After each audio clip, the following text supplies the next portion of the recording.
السلام علیکم مہمان جہاں میں ایک بار پھر سے آپ سب کو خوش آمدید۔ ہمارا ناول ابھی تک وہی ہے جنت کے پتے، جس کی رائٹر ہیں نمرہ احمد۔ آج ہے اس کی قسط نمبر 14۔ پھر جس روز اس نے عائشہ کے ساتھ ان دونوں بہنوں کے کمرے کی سیٹنگ تبدیل کروانے کا پروگرام بنایا، اس صبح اس نے جیہان کو اپنا نمبر میسیج کر دیا بغیر کسی بات کیے۔ جب وہ عائشہ کے ہمراہ بڑا بیڈ اندر رکھ کر ایک چھوٹا بیڈ باہر نکال کر شاور لینے کے بعد تولیے سے بال تھپ تھپا کر سکھاتی باہر آئی تو بیڈ پہ رکھا اس کا موبائل بج رہا تھا۔ جیہان کالنگ۔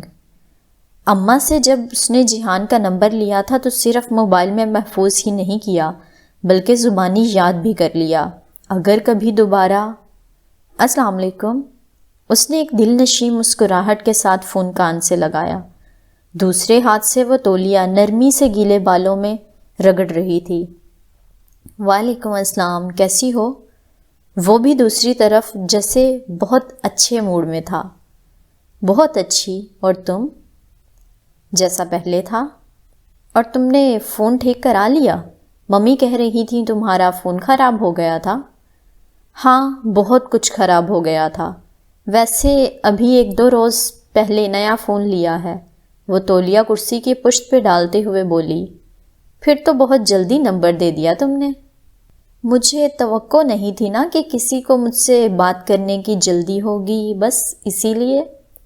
اچھا، اپنے یہ طنز چھوڑو، مجھے بتاؤ تم ڈورم میں ہو؟ میں ذرا مسافات میں آیا ہوا تھا، تمہارے کیمپ سے 10 منٹ کی ڈرائیو پہ ہوں، چلو پھر ساتھ لنچ کرتے ہیں۔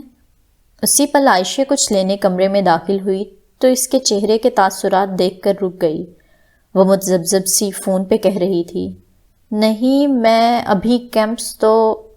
عائشہ نے لمحے بھر کو غور سے اسے دیکھا، پھر جیسے سمجھا کر سر ہلاتی آگے آئی اور رائٹنگ ٹیبل پہ رکھے گئے پین سے لکھا، اور اس نے پیڈ اسے تھمایا، پھر خود باہر چلی گئی۔ حیا نے رک کر صفحے پہ لکھے الفاظ پڑھے، سچ سے بہتر جواب کوئی نہیں ہوتا۔ حیا، دوسری جانب وہ پوچھ رہا تھا۔ جیہان، میں بیوقدہ میں ہوں۔ وہ پیڈ پکڑے اس پہ لکھی تحریر کو دیکھتے ہوئے بولی۔ اوہ، فرینڈس ٹرپ تھا، مجھے پہلے بتا دیتی تو۔ میں ادھر کچھ دن سے رہ رہی ہوں، میری فرینڈ کا گھر ہے ادھر، اور پھر تمہیں کیا بتاتی، تم تو ہمیشہ مصروف ہوتے ہو۔ اس نے حملے کا رخ بدلا تو وہ دفاعی پوزیشن میں آ گیا۔ اتنا مصروف کہاں ہوتا ہوں، پھر کل ملتے ہیں، تم کل بیوقدہ آ جاؤ، کیونکہ میں تو چند دن اپنی فرینڈس کے ساتھ ادھر ہی رہوں گی۔ کل میں مصروف ہوں۔ اچھا، پرسوں؟ میں اگلا سارا ہفتہ مصروف ہوں، تم اپنی فرینڈس کے ساتھ انجوائے کرو، میں کام کرتا ہوں، اللہ حافظ۔ اس نے ٹھک سے فون رکھ دیا۔ جیہان، اس نے جھنجھلا کر موبائل کان سے ہٹایا۔ اس شخص کا کوئی پتہ نہیں چلتا تھا کہ اسے کب کیا برا لگ جائے۔ باہر سے بہاریں پھر سے آوازیں دینے لگی تھی۔ حیا، یہ کریمی آئی کیا ہے؟ کوئی ہنٹ دے دو پلیز۔ جو بوجھے گا گفٹ اسی کا ہوگا، اس نے جواباً زور سے آواز دی۔ بہاریں فوراً خاموش ہو گئی۔ عبد الرحمن کا تحفہ کسی دوسرے سے شیئر کرنے کا تصور کبھی بھی نہیں، اس کے وہم و گمان میں بھی نہ تھا۔ یہ تو اس کے لیے سہانے روح تھا۔ اس صبح وہ ابھی گہری نیند میں تھی جب موبائل اچانک بجنے لگا۔ چمکتی اسکرین پہ جیہان کا نام جل بجھ رہا تھا۔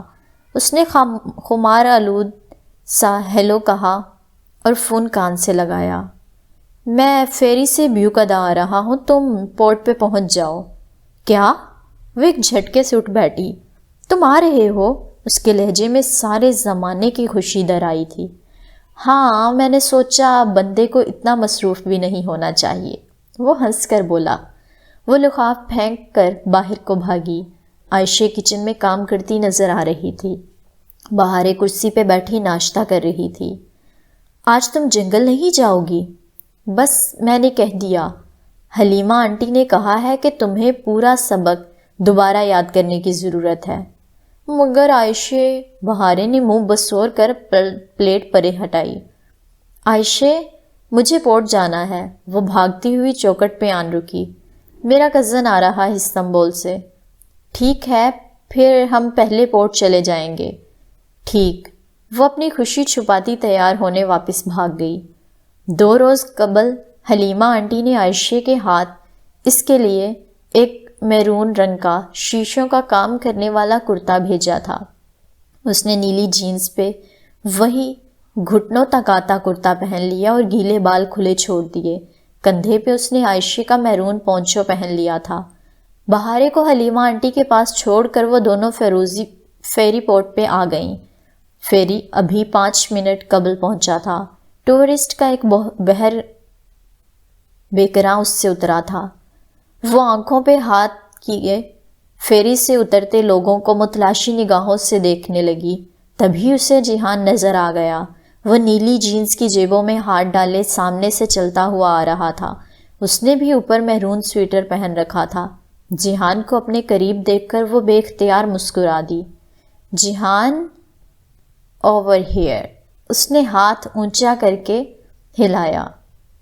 جیحان نے دیکھ لیا تھا، تبھی دھیما سا مسکراتا ان کی طرف آ گیا۔ واؤ، تم تو ٹائم پہ پہنچ گئیں۔ تھینکس۔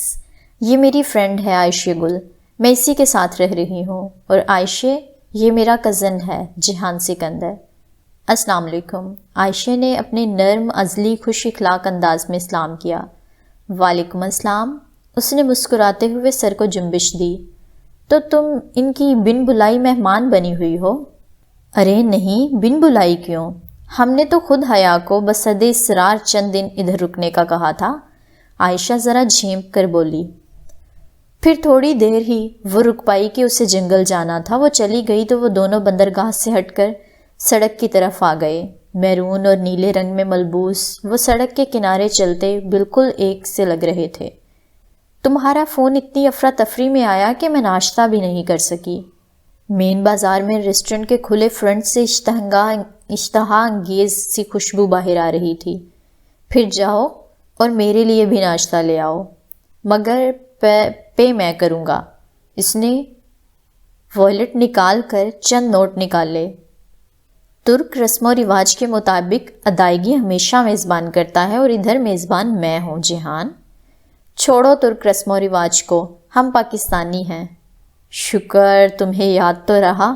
اس نے نوٹ پکڑے اور ریسٹورنٹ کی قطار کی سمت چلی گئی۔ وہاں سڑک کے ایک طرف ریسٹورنٹ تھے تو دوسری طرف قطار میں بینچ اور میزیں ایسے لگی تھی جیسے کسی چرچ میں لگی ہوتی ہیں۔ درمیان میں کھلی سرمئی سڑک تھی جو گزشتہ رات کی بارش سے ابھی تک نم تھی۔ جیحان ایک بینچ پہ بیٹھ گیا اور کوہنیاں میز پہ رکھ کر دونوں مٹھیاں باہم ملا کر ہونٹوں پہ رکھے اسے دیکھنے لگا، جو سڑک کے پار ایک ریسٹورنٹ کے سامنے کھڑی تھی۔ چند ثانیے کے بعد وہ پلٹی تو اس کے ہاتھ میں ٹرے تھی جس میں کافی کے کپ اور سینڈوچز رکھے تھے۔ اس نے فورک پکڑی اور ٹرے میز پہ جیحان کے سامنے رکھی۔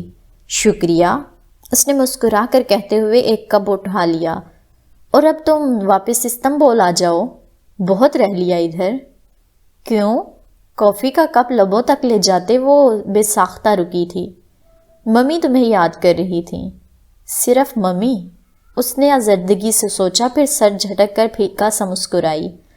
تو پھر جیحان سکندر 1 گھنٹے کی مسافت طے کر کے مجھ سے ملنے آئے۔ آنے کا احسان کتنے دن تک جتائیں گے آپ؟ قریباً۔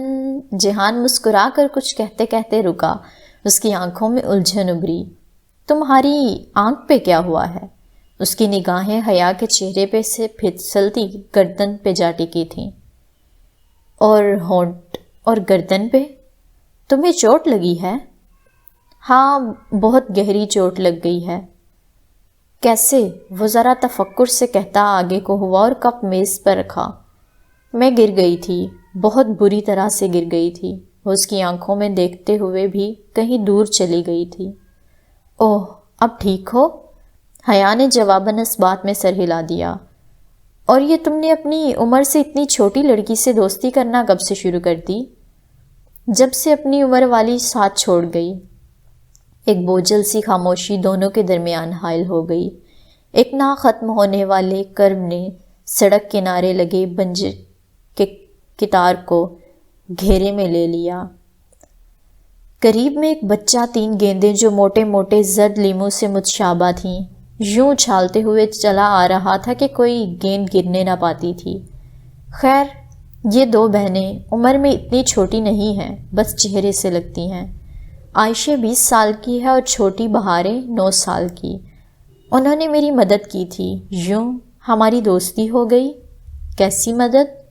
میرے بالوں پہ کچھ گر گیا تھا حادثاتی طور پہ، وہ عائشہ نے اتار دیا، مگر تم فکر نہ کرو، اب سب کچھ پہلے جیسا ہو گیا ہے۔ مگر کچھ تو بدلا ہے حیا۔ وہ کافی کا گھونٹ لیتا ذرا الجھن سے اسے دیکھ رہا تھا۔ ہاں کچھ تو بدلا ہے۔ وہ اس بات میں سر ہلا کر گیندوں کا کرتب دکھاتے لڑکے کو دیکھنے لگی۔ ایک ڈولی تھا جو کسی نگران فرشتے کی طرح اس کا پہرا دیا کرتا تھا۔ ایک میجر احمد تھا جو اس کی خاموشی سننے کے لیے 3 گھنٹے تک فون کال سے لگائے رکھتا تھا۔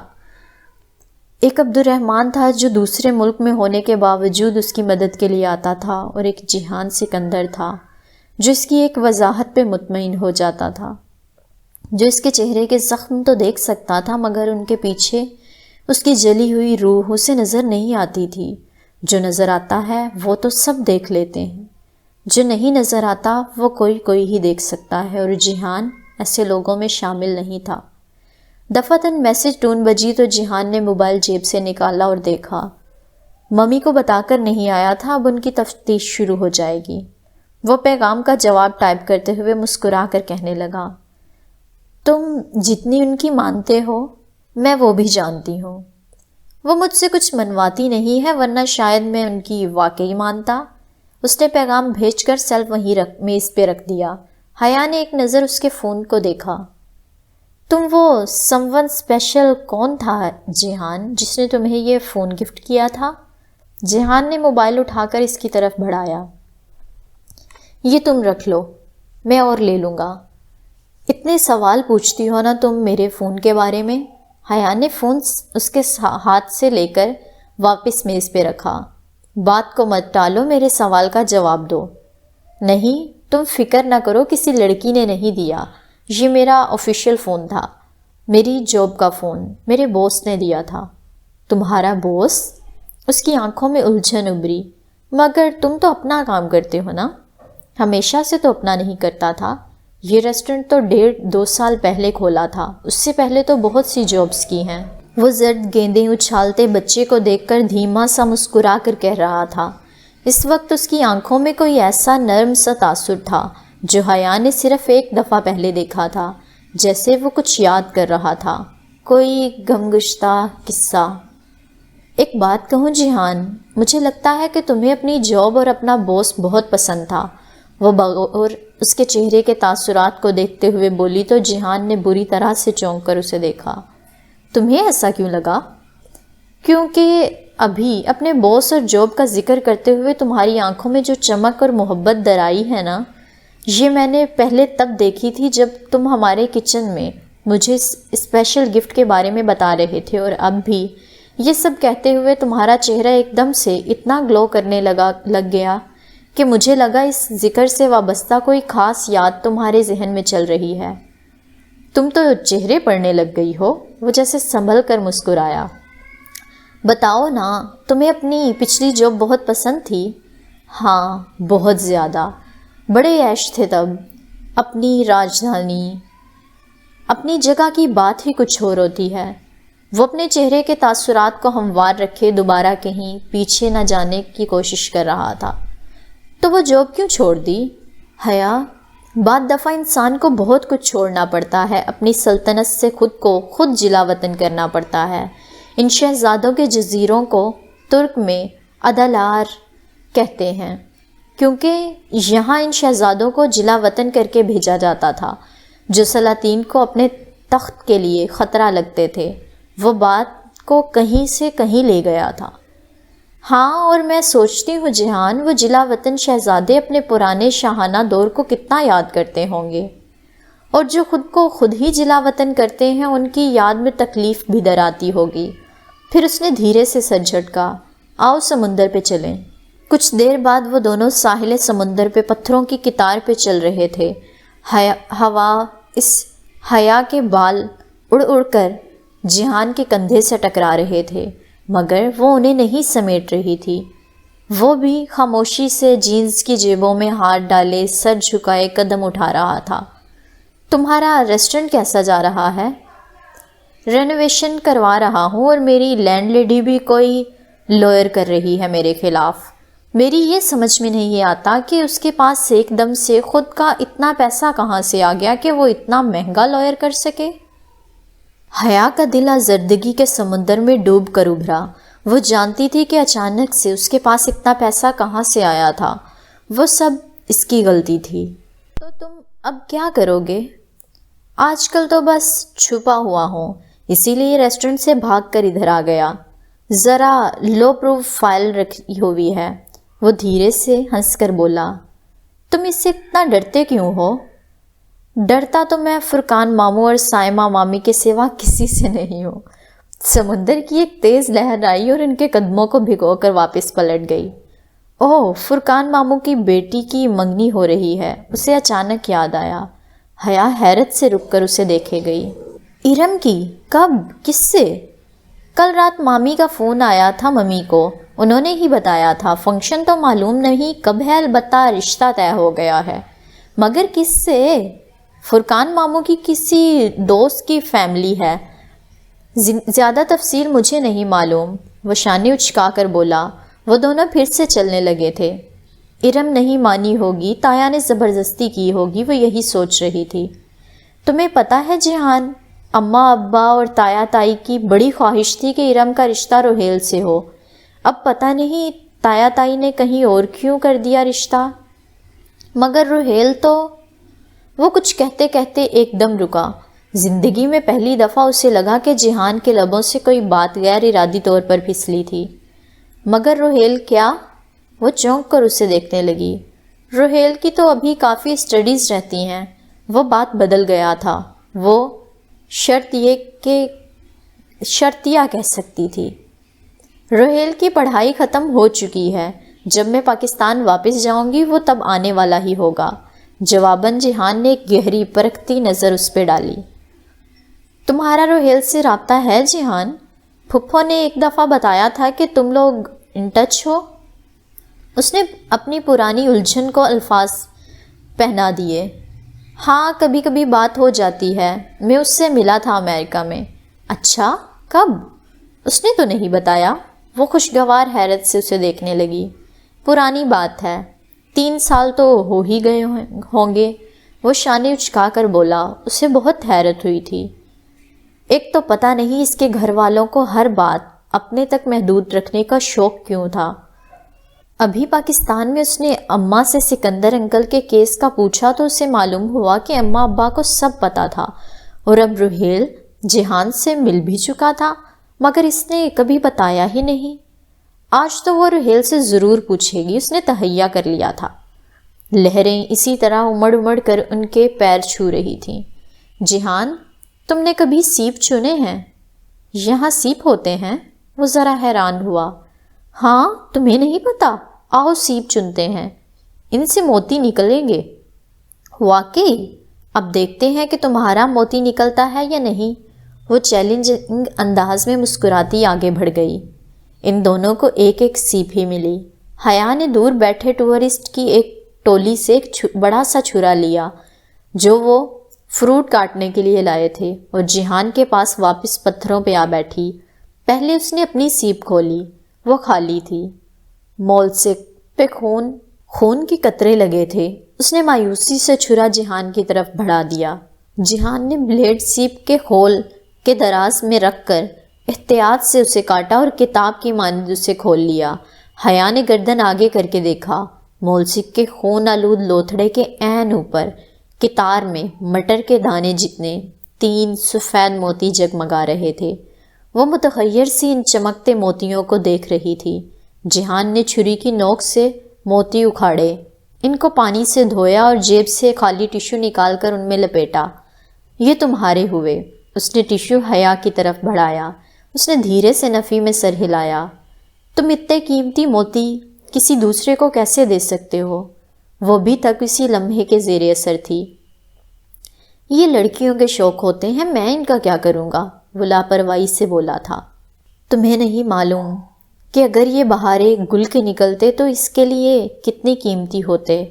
اس کی زندگی کا واحد مسئلہ موتی ہیں جو اس کی سیپ سے کبھی نہیں نکلتے۔ اس نے بے دلی سے ٹشو تھام لیا۔ اسے اپنے نکلے موتیوں سے زیادہ خوشی کوئی شے نہیں دے سکتی تھی۔ شام میں وہ عائشہ کے لیپ ٹاپ کے سامنے بیٹھی روہیل سے اسکائپ پہ بات کر رہی تھی۔ جہان دوپہر میں ہی واپس چلا گیا تھا اور وہ اس کے بعد سیدھی گھر آئی تھی۔ جب تک روہیل آن لائن نہیں ہوا وہ سوچتی رہی تھی کہ 3 سال پرانی بات روہیل نے کبھی کیوں نہیں بتائی۔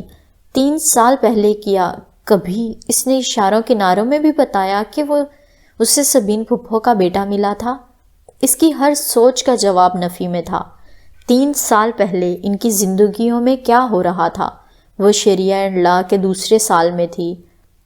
ان کے ایک دور کے چچا کی شادی ہوئی تھی اور روہیل نے ایک دن بہت ہنگامی انداز میں کال کر کے ابا سے پیسے مانگے تھے۔ وہ ایک دم سے چونکی۔ 3 – 3.5 سال قبل ایک دن روہیل کا اچانک ہی فون آیا تھا۔ اس نے ابا سے 2 یا 3 لاکھ روپے منگوائے تھے۔ ابا، میں جھوٹ نہیں بول رہا، مجھے واقعی ضرورت ہے۔ اور ہر کیوں کے جواب میں وہ یہی کہتا کہ پاکستان آ کر بتاؤں گا۔ حیا کو اس کی پریشانی دیکھ کر پکا یقین تھا کہ اس نے کسی دوست کی کوئی قیمتی شے گم کر دی ہے اور اس کی قیمت بھرنے کے لیے مانگ رہا ہے۔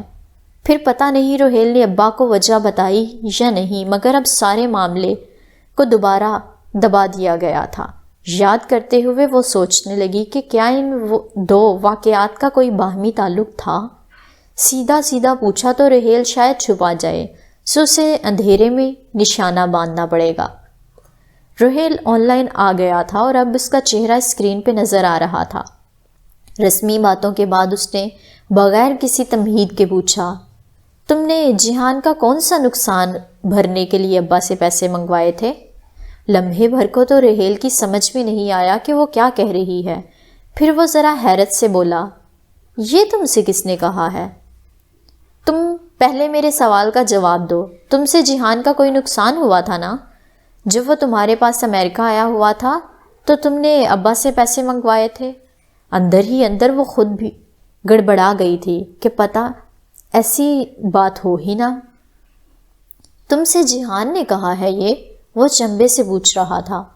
جس نے بھی کہا ہو تم میرے سوال کا جواب دو روہیل۔ وہ چند لمحے خاموش رہا جیسے شش و پنج میں ہو۔ تم جہان سے کیوں نہیں پوچھ لیتی؟ وہ سب کچھ بتا چکا ہے، مگر تم سے اس لیے پوچھ رہی ہوں تاکہ یہ جان سکوں کہ میرا بھائی مجھ سے کتنا جھوٹ بول سکتا ہے۔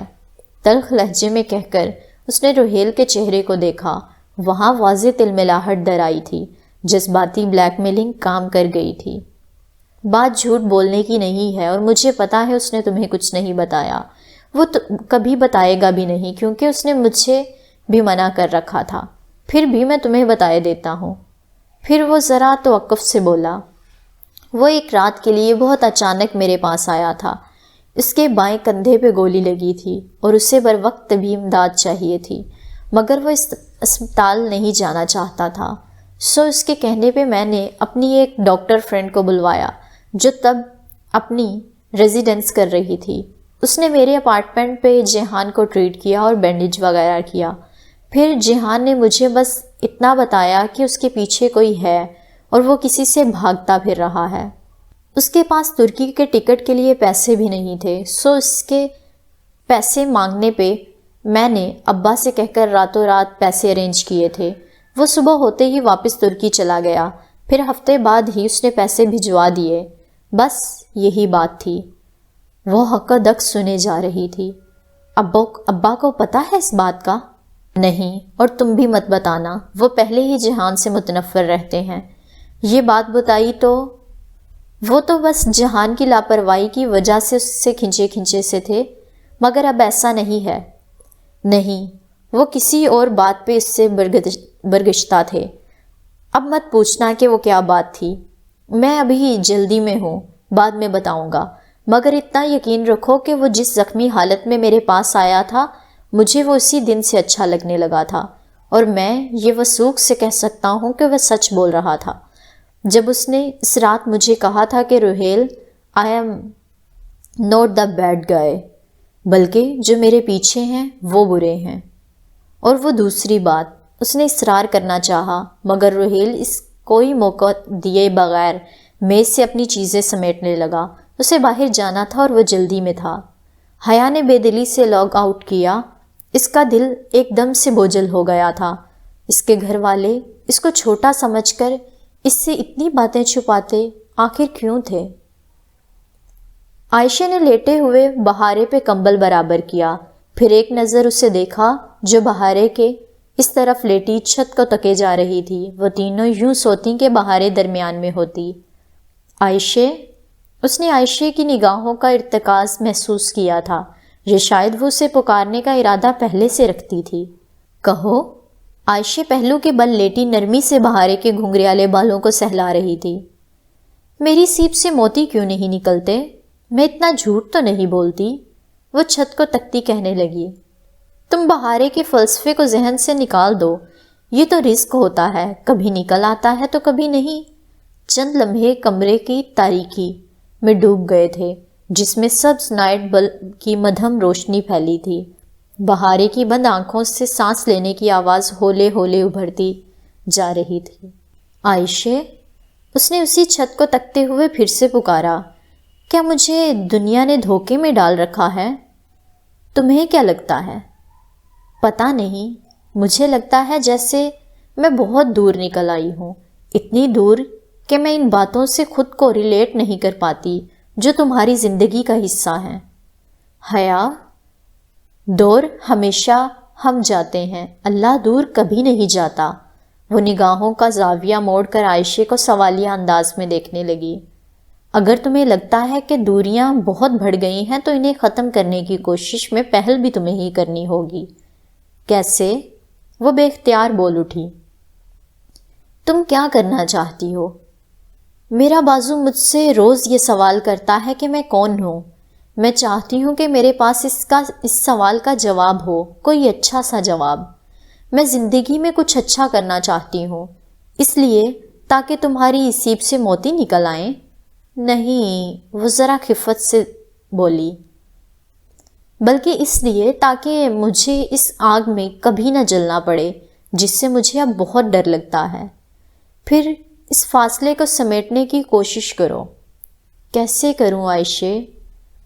حیا، یہ جو ہمارا اللہ سے فاصلہ آ جاتا ہے نا، یہ سیدھی سڑک کی طرح نہیں ہوتا، یہ پہاڑ کی طرح ہوتا ہے۔ اس کو بھاگ کر طے کرنے کی کوشش کرو گی تو جلدی تھک جاؤ گی، جست لگاؤ گی تو درمیان میں گر جاؤ گی، اڑنے کی کوشش کرو گی تو ہوا ساتھ نہیں دے گی۔ عائشہ سانس لینے کو لہجہ بھر رکی۔ یہ فاصلہ بیبی سٹیپس سے عبور کیا جاتا ہے، چھوٹے چھوٹے قدم اٹھا کر چوٹی پہ پہنچا دیتا ہے۔ کبھی بھی درمیان میں پلٹ کر نیچے اترنا چاہو گی تو پرانی زندگی کی کشش ثقل کھینچ لے گی اور قدم اترتے چلے جائیں گے، اور اوپر چڑھنا اتنا ہی دشوار ہوگا، مگر ہر اوپر چڑھتے قدم پہ بلندی ملے گی۔ سو بھاگنا مت، جست لگانے کی کوشش بھی نہ کرنا، بس چھوٹے چھوٹے اچھے کام کرنا اور چھوٹے چھوٹے گناہ چھوڑ دینا۔ عائشہ گل کا چہرہ مدھم سبز روشنی میں دمک رہا تھا۔ وہ اتنا نرم بولتی کہ لگتا جیسے گلاب کی پنکھڑیاں اوپر سے گر رہی ہوں، جیسے شہد کی ندی بہہ رہی ہو، جیسے شام کی بارش کے ملائم قطرے ٹپک رہے ہوں۔ تو میں کیا کروں؟ تم اپنی کوئی بہت محبوب شے اللہ کے لیے قربان کر دو۔ اس کی بات پہ حیا نے لمحے بھر کے لیے سوچا۔ اس کے پاس ایسی کون سی شے تھی؟ سبانچی کے ڈورم میں میرے پاس ایک ڈائمنڈ رنگ پڑی ہے، وہ بہت قیمتی ہے۔ قیمتی چیز نہیں، محبوب چیز قربان کرو۔ ضروری نہیں ہے کہ تمہاری محبوب چیز قیمتی بھی ہو، وہ مسکرا کر بولی۔ اور میں بتاؤں تمہاری محبوب ترین شے کیا ہے؟ کیا؟ تمہاری انا، تم مجھ سے قربان کر دو۔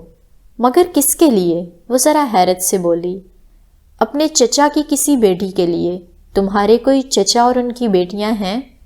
حیا نے دھیرے سے اس بات میں سر ہلایا۔ تم ان کے لیے وہ کرو جو تم کبھی نہیں کرتی۔ سب سے مشکل قربانی دینا چچا کی بچوں کے لیے ہوتا ہے، کیونکہ سب سے زیادہ مقابلہ ان سے ہی رہتا ہے، سب سے زیادہ ناقدرے بھی وہی ہوتے ہیں۔ میں ان کے لیے کیا کروں؟ میں ان سے کبھی زیادتی نہیں کرتی، بس میں نے ان کے طنز کے جواب میں زبان پہ آئے طنز کو روک نہیں پاتی۔ حیا، یہ جو چھوٹے چھوٹے طنز اور طعنے ہوتے ہیں نا، ان سے بچا کرو۔ مکہ میں جب بڑے بڑے سردار تھے جو یوں ہی چھوٹے چھوٹے طنز کر جاتے تھے، پھر کیا ہوا؟ وہ بدر سے پہلے چھوٹی چھوٹی تکلیفوں سے مر گئے، کوئی خراش سے مرا تو کوئی چھوٹے سے پھوڑے سے۔ تم اپنی کزن کے لیے اپنی انا کی ضرب کو بھول جاؤ۔ میں کوشش کروں گی۔ ویسے عائشہ، وہ ذرا سا مسکرائی، تم بہت پیاری ہو۔ جواباً عائشہ دھیرے سے ہنس دی۔ تم بھی بہت پیاری ہو حیا، اور میں بھی بہت پیاری ہوں، بہارے نے بند آنکھوں سے کہا تو وہ دونوں چونک کر اسے دیکھنے لگیں۔ گندی بچی، تم جاگ رہی تھی؟ چلو سو جاؤ، صبح کام پہ بھی جانا ہے۔ عائشہ نے بہارے کو مصنوعی خفگی سے ڈانٹتے ہاتھ بڑھا کر ٹیبل لیمپ آف کیا۔ سبز روشنی غائب ہو گئی، کمرہ تاریکی میں ڈوب گیا۔ صبح سویرے کچن سے باتوں کی آوازیں آ رہی تھیں۔ وہ کھلے بال انگلیوں سے سمیٹ کر جوڑے میں لپیٹتی چوکھٹ تک آئی۔ عائشہ کرسی پہ بیٹھی تھی اور اپنے آگے کھڑی بہارے کے بال بنا رہی تھی۔ آج گھر کے کام تھے سو جنگل نہیں جانا تھا، تو بہارے باہر جدیسی یعنی گلی میں بچوں کے ساتھ کھیلنے جا رہی تھی۔ اب بہارے گل اکیلی جائے گی تو اچھی لڑکی بن کر جائے گی، ٹھیک ہے نا؟ عائشہ نرمی سے تائید چاہتی اس کی چوٹی گوند رہی تھی۔ ٹھیک، بہارے نے اس بات میں سر ہلا دیا۔ اور اچھی لڑکیاں جب بازار سے گزرتی ہیں تو نظریں جھکا کر گزرتی ہیں، ایسے اگر ٹھوکر لگ جائے تو؟ عائشہ نے دھیرے سے مسکراتے ہوئے چوٹی کے آخری بل ایک دوسرے میں گوندے۔ جو لڑکی اللہ کی بات مانتی ہے اسے اللہ ٹھوکر لگنے نہیں دیتا، اور جو نہیں مانتی اسے لگنے دیتا ہے۔ اس نے پونی باندھ کر نچلے بالوں کو برش کیا، پھر شانوں سے تھام کر بہارے کا رخ اپنی جانب کیا۔ اور اچھی لڑکیاں جب باہر نکلتی ہیں تو کیسے چلتی ہیں؟ بہارے کی پیشانی کے بال نرمی سے سنوارتے اس نے روز کا دہرایا جانے والا سبق پھر سے پوچھا۔ وہ ان دو لڑکیوں کی طرح چلتی ہیں جو کنویں پہ موسیٰ علیہ السلام کے پاس آئی تھیں۔ اور وہ دو لڑکیاں کیسے چل رہی تھیں؟ اس نے بہارے کی بھوری گھنگریالی لٹ کان کے پیچھے اڑسی۔ حیا کے ساتھ۔ اور اب عمر بن خطاب نے کیا کہا تھا؟ حیا والی لڑکیاں کیسی ہوتی ہیں؟ وہ ہر جگہ نہیں چلی جاتی، ہر بات نہیں کر لیتی، ہر کسی سے نہیں مل لیتی۔ بہارے نے انگلیوں پہ 3 نکات جلدی جلدی دہرائے، جیسے اسے بھاگنے کی جلدی ہو۔ اور یاد رکھنا کہ جب تم میں حیا نہ رہے تو پھر جو جی چاہے کرنا۔ بظاہر نرمی سے کہتے عائشہ کی آنکھوں میں وہ تنبیہ ابھری جو بہارے کو سیدھا رکھتی تھی۔ بہارے نے اس بات میں سر ہلایا اور آگے بڑھ کر باری باری عائشہ کے دونوں رخسار چومے۔ عائشہ گل، بہارے گل تم سے بہت پیار کرتی ہے۔ وہ بھاگ کر دروازے میں آئی تو حیا اس سے ملنے کے لیے جھکی۔ اس نے اسی طرح حیا کے دونوں گال چومے۔ حیا سلیمان، بہارے گل تم سے بہت پیار کرتی ہے، کہہ کر وہ باہر بھاگ گئی۔ تم بہت محنت کرتی ہو اس کے ذہن سازی کے لیے۔ وہ آگے چلی آئی۔ وہ جب تک بیدار ہوتی تھی وہ دونوں بہنیں حلیمہ آنٹی کے گھر سے قرآن پاک پڑھ کر آ چکی ہوتی تھیں۔ کرنی پڑتی ہے، چھوٹی لڑکیاں تو نرم ٹہنی کی طرح ہوتی ہیں نا، جہاں موڑو مڑ جائیں گی۔ اگر وقت گزرنے کے ساتھ ٹہنی رنگ بدل لے، سوکھ بھی جائے تو بھی اس کا رخ وہی رہتا ہے، مگر جو بڑی لڑکیاں ہوتی ہیں نا وہ کانچ کی طرح ہوتی ہیں، اسے موڑو تو مڑتا نہیں ہے، زبردستی کرو تو ٹوٹ جاتا ہے۔ کانچ کو تراشنا پڑتا ہے، اور جب تک اس کی کرچیاں نہیں ٹوٹتی اور اپنے ہاتھ زخمی نہیں ہوتے وہ مرضی کے مطابق نہیں ڈھلتا۔ صحیح کہہ رہی ہو، اس نے اس بات میں سر ہلایا۔ اچھا، فون کدھر ہے؟ میرا کریڈٹ ختم ہے، پاکستان فون کرنا تھا۔ اوہ سوری، یہ پڑا ہے، عبد الرحمن کا فون آیا تھا تو میں نے ادھر ہی رکھ دیا، اور یہ تمہاری چائے۔ اس نے کارڈلیس فون اور حیا کے ناشتے کا واحد جزو چائے اس کے سامنے رکھی۔ کیا کہہ رہا تھا وہ؟ بے اختیار ہی وہ پوچھ اٹھی، حالانکہ اسے پاشا میں کوئی دلچسپی نہ تھی۔ بس کچھ پیپرز کا پوچھ رہا تھا، اس کے کمرے میں رکھے تھے۔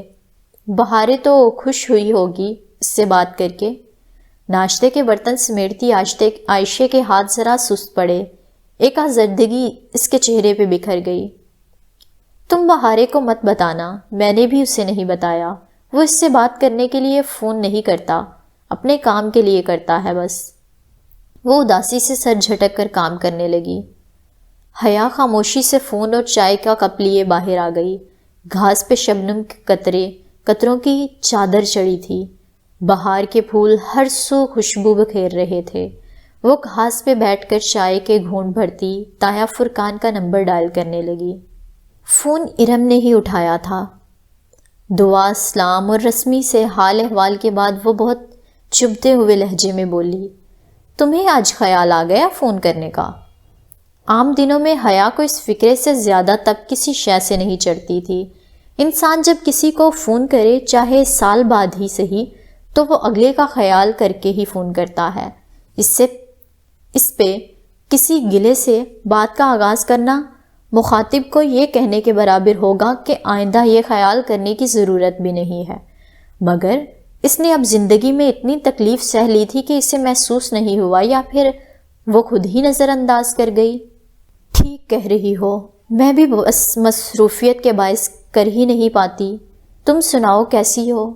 اور ہاں، منگنی کی بہت مبارک ہو۔ بہت شکریہ۔ ارم کا لہجہ خاصا رکھاؤ والا تھا۔ چند چھوٹی چھوٹی نرم سی باتیں کر کے اور ارم کی چھوٹی چھوٹی تند باتوں کو نظر انداز کر کے اس نے فون رکھا تو اس کے دل پہلے سے بہت ہلکا تھا۔ اس روز شام میں عائشہ اور بہارے جب اپنے جاننے والوں میں کسی کی فوتگی پہ گئی تھیں تو حیا نے گھر ٹھہرنا زیادہ مناسب سمجھا، مگر اب تنہائی کاٹنے کو دوڑ رہی تھی۔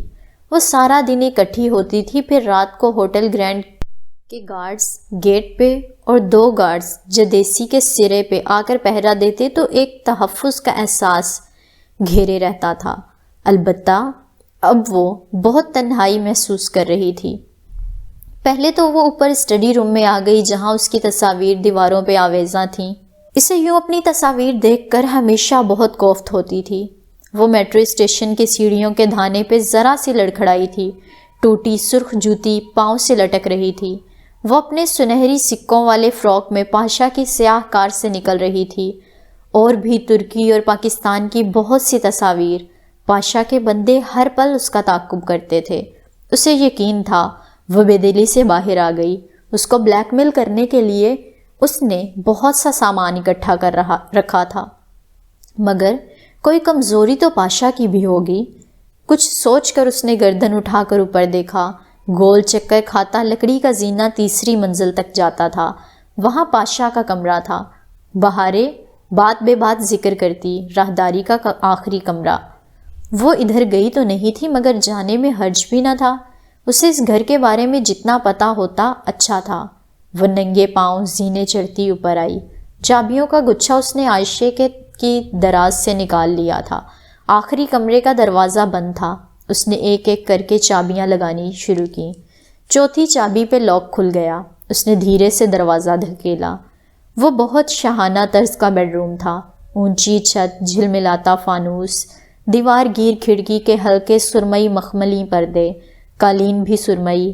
سارا کمرہ گہرے نیلے اور سرمئی شیڈز میں آراستہ کیا گیا تھا۔ کمرے میں پرفیوم کی خوشبو پھیلی تھی۔ خوشبو پرفیوم کی بے حد قیمتی ہونے کی چگلی کھا رہی تھی۔ اس نے ڈریسنگ ٹیبل پہ رکھی نازک شیشیوں کو دیکھا۔ ایک سے ایک مہنگا پرفیوم ادھر رکھا تھا۔ وہ ادھر ادھر کمرے میں ٹہلتی ہر شے کا جائزہ لیتے ہوئے الماریوں کی طرف آئی۔ ایک ایک کر کے اس نے 5 پٹ کھولنے کی کوشش کی۔ پہلے 4 لاک تھے، آخری کھلا تھا۔ اس نے پٹ کھولا تو اندر بہت سی قیمتی نفیس 3 پیس سوٹ ہینگرز میں لٹکے تھے۔ نچلے خانے میں ایک بریف کیس تھا۔ اس نے احتیاط سے بریف کیس اٹھایا اور بیڈ پہ آ بیٹھی۔ بریف کیس لاک نہیں تھا۔ حیا نے اسے کھولا۔ اندر چند فائلز رکھی تھیں اور اوپر ایک نوٹ پیڈ پہ سیاہ روشنائی سے ترکی میں کچھ نام فہرست کی صورت میں لکھے تھے۔ وہ فہرست اٹھا کر پڑھنے لگی۔ تبھی بریف کیس میں سے بیپ کی آواز آنے لگی۔ وہ چونکی، اندر کچھ بج رہا تھا۔ اس نے گھبرا کر جلدی سے کاغذ اندر ڈالا تو انگوٹھے پہ ایک حرف کی سیاہ روشنائی لگ گئی۔ بہت تیزی سے بریف کیس کو اوپر رکھ کر بستر کی چادر کی شکل درست کرتی وہ باہر نکل آئی۔ کمرہ لاک کر کے جب وہ زینے اتر رہی تھی تو لاؤنج کا فون بج رہا تھا۔ وہ تقریباً بھاگتی ہوئے نیچے آئی اور فون اٹھایا۔ ہیلو؟ جواباً لمحے بھر کی خاموشی چھا رہی تھی۔ پھر ایئر پیس میں صرف عبدالرحمن پاشا کی آواز گونجی۔ عائشہ کدھر ہے؟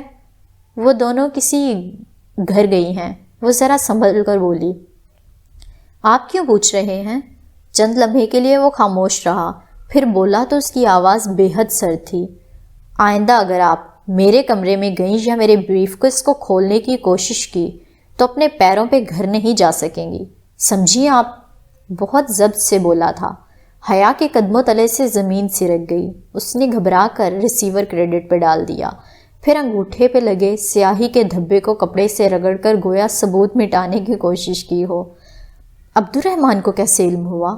اس کا دماغ کچھ بھی سمجھنے سے قاصر تھا، البتہ اس کے اندر کوئی اسے کہہ رہا تھا کہ اب اسے یہاں سے چلے جانا چاہیے، لیکن کسرے بیوک ادا اور ان بہنوں کی کشش وہ عجیب مخمصے میں پڑ گئی تھی۔ یہ ادا چائے کے کھیت ہیں۔ اگلے روز عائشہ نے اسے اپنی ایک عزیزہ کبریٰ خانم کا لہلہاتا ہوا کھیت دکھاتے ہوئے بتایا تھا۔ ادا چائے یہ کیا ہوتی ہے؟ اس نے اس پودے کے ترکی نام کا مطلب پوچھا۔ ادا یعنی جزیرہ اور چائے یعنی ٹی۔ او اچھا، ہم بھی ٹی کو چائے ہی کہتے ہیں۔ وہ دھیرے سے ہنس دی۔ کبریٰ خانم ایک معمر خاتون تھیں۔ ان کی فصل تیار تھی مگر ان کے پاس کوئی ہیلپر نہ تھی جو ان کے ساتھ فصل چنتا، سو عائشہ کے کہنے پہ حیا نے لکڑیاں کاٹنے کی بجائے کبریٰ خانم کے ساتھ ادا چائے کے پتے چننے شروع کر دیے۔ چمکتے سورج اور ٹھنڈی ہوا کے امتزاج میں کام کرنا مشقت طلب تھا، مگر وہ اس فطرت کے قریب ماحول میں خوش تھی۔ کبریٰ خانم سے وہ چھوٹی چھوٹی باتیں پوچھتی رہتی تھی اور جو باتیں وہ عبدالرحمن پاشا کے بارے میں کر جاتی وہ انہیں ذہن میں محفوظ کر جاتی۔ اسے ہوٹل گرینڈ کے معاملات میں دلچسپی ہونے لگی تھی۔ وہ اب تنہا کہیں آتی جاتی نہیں تھی، ورنہ کئی دفعہ اس کا جی ہوٹل گرینڈ کا چکر لگانے کو چاہا تھا۔ واپس جانے کا ارادہ فی الحال اس نے ملتوی کر دیا تھا۔ اس کی چھٹی حس اسے کہتی تھی کہ بیوقدہ میں کچھ تھا، کچھ ایسا جو اسے اگر معلوم ہو گیا تو اس کے پاس ایک قیمتی ہتھیار آ جائے گا جو مستقبل میں اس کے کام آ سکتا ہے۔ شام میں وہ تینوں ساحل کنارے چٹائی پہ بیٹھی تھیں۔ عائشہ کو آج 2 سیپ ملے تھے، سو وہ انہیں کھول رہی تھی۔ حیا اب بڑے سیپ نہیں چنتی تھی، بلکہ بادام کے سائز کے سیپوں کے خالی خول ریت سے اٹھا لیتی اور اب انہی کے ڈھیر کو لیے وہ ایک مالا میں پرو رہی تھی۔ ساتھ ہی بہارے اپنے پزل باکس کے سلائڈز کو اوپر نیچے کر رہی تھی۔ حیا، میں اسے کبھی نہیں کھول پاؤں گی۔ اس کا لہجہ مایوس کن تھا۔ حیا نے ننھے خول کو سوئی میں پروتے سر اٹھا کر اس کا اداس چہرہ دیکھا، پھر گردن آگے جھکا کر اس پہ لکھی نظم کو پڑھا۔ یہ بہت آسان ہے بہارے، ٹھہرو، میں تمہیں ایک ہنٹ دیتی ہوں۔ اس نے دوبارہ سے وہ نظم پڑھی، پھر سمجھ کر بولی، یہ ایک سفید چھوٹی سی آنکھ ہے جو چاندی کے صندوق میں بند ہوتی ہے اور وہ صندوق نمکین گہرائی میں رکھا ہے۔ بہارے، وہ کون سی گہرائی ہے جو نمکین ہوتی ہے؟ بہارے جو اداس نظروں سے پزل باکس کو دیکھ رہی تھی ایک دم چونکی، لیکن اس سے پہلے کہ ہم جان پائیں کہ بہارے کے باکس میں سے کھلنے کے بعد کیا نکلا تھا، یہ ایپیسوڈ ہی ختم ہو رہا ہے اور یہ جاننے کے لیے ہمیں اگلے ایپیسوڈ کا انتظار کرنا ہوگا۔ تو ویڈیو کو لائک کر دیں اور ایک کمنٹ چھوڑ دیں کمنٹ باکس میں کہ کیسا لگ رہا ہے آپ کو ناول۔ تو ملیں گے اگلی ایپیسوڈ کے ساتھ، تب تک کے لیے اللہ حافظ۔